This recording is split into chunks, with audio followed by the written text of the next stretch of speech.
Hello! Welcome to Tuesday? I don't know what I was going to say. Welcome to my channel. Alright, today is Tuesday. Yes, I do know the days of the week.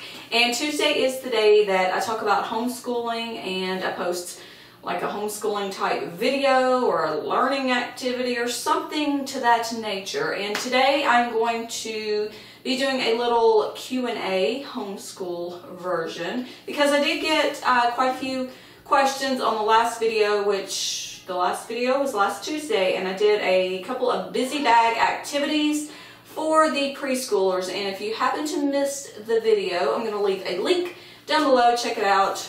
Give it one of those. You know the drill. Alright, so like I said, I've got the questions right down here. I'm just going to take like 5 or 6 just because I don't want a super long video, which I tend to do. But yeah, some of these questions were asked last Tuesday, and then some I get every other, I would say every other Tuesday, but the other questions I've received before, and not just here on YouTube, so I thought I would answer those. Alright, the first question is how to get started. Alright, let me tell you, you need to pray about it. If you're a prayer, you need to pray about it. Because let me tell you, homeschooling was the furthest thing from my mind when we started this journey 10 years ago with Megan. We were so set on her going to a private school right down the road. We were filling out all the paperwork and getting the financials and all of that stuff cleared away.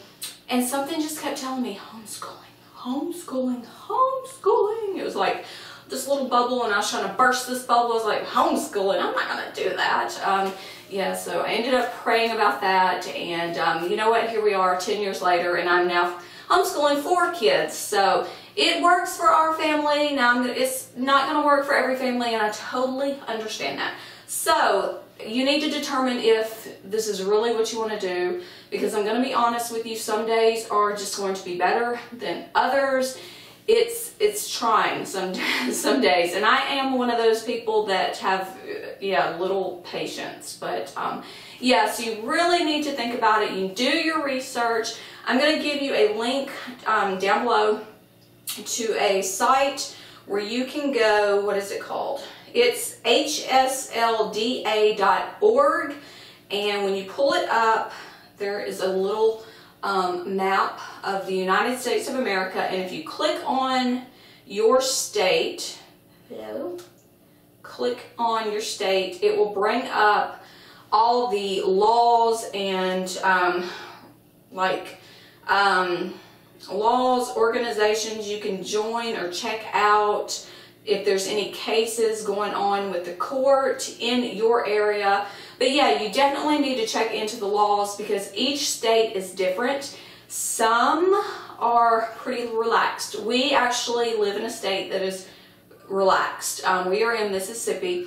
The only thing that we have to do at the beginning of every school year is we have to fill out a certificate of enrollment and turn it in to the Board of Education. That's it. We don't have to send tests anywhere to be graded. We don't have to take the kids anywhere to be tested. We don't have to really keep up with anything, although you need to keep up with your stuff. I mean, that's just a given. But yeah, so we live in one of those states that are pretty much relaxed. Now, there are some other states that are not as relaxed and they're pretty strict. So you definitely need to check your laws before you dive into it. Then after you check that out and you've researched and you've done all the legwork and you're ready to go in this full steam ahead, then you'll need to choose your curriculum, which brings me to the next question. What curriculum do you use? And you, I mean me. We use, the majority of our curriculum is Abeka. Now, I know Abeka is not for everyone, and there's so many people out there that do not like Abeka, but you know what? That's what we started with 10 years ago. We're used to it. It works for us. Now, we don't just use Abeka. We also use other curriculums, especially like a math curriculum. We have tried a few of the math curriculums, but as a whole, we use Abeka. And Megan The oldest is in high school. She's 16. And I'm going to be honest with you, we don't really go by grades here, grade levels. Of course, they are where they should be according to what everybody else is doing. But if I see that they're doing better than they should be, then I will move them up. Or if they need help, we will go down. I have no problem going back and getting old school books and workbooks and, you know, reevaluating everything. But right now, Connor is, okay, if we went by grades, he would be 6th grade. We are actually doing 7th grade Abeka curriculum for him. Reagan she should be 4th grade. We're doing 5th grade for her. Now, some of Reagan, she's still doing 4th grade. And some of Connor, he's still doing 6th grade. But the majority of theirs is 1 school grade ahead.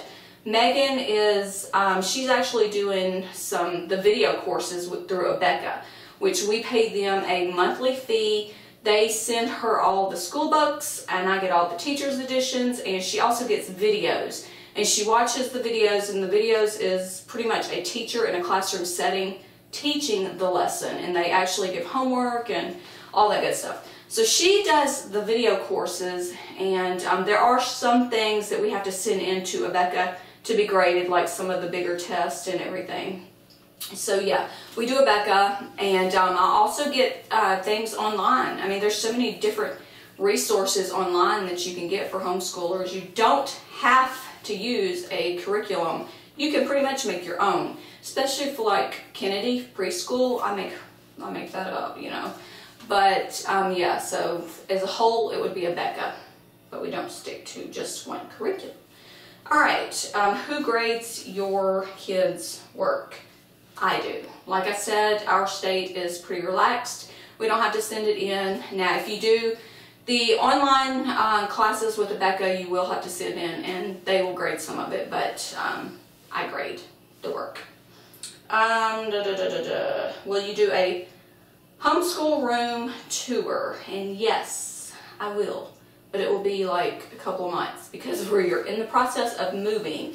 And to be honest, we are in Tupelo right now, and we've been here for a year. We knew we were not going to stay here, so I didn't even set up a homeschool room here. So we're at the dining room table. And that's the great thing about homeschooling, is they can just pick their books up and go wherever around the house. And we also don't have much room here, so.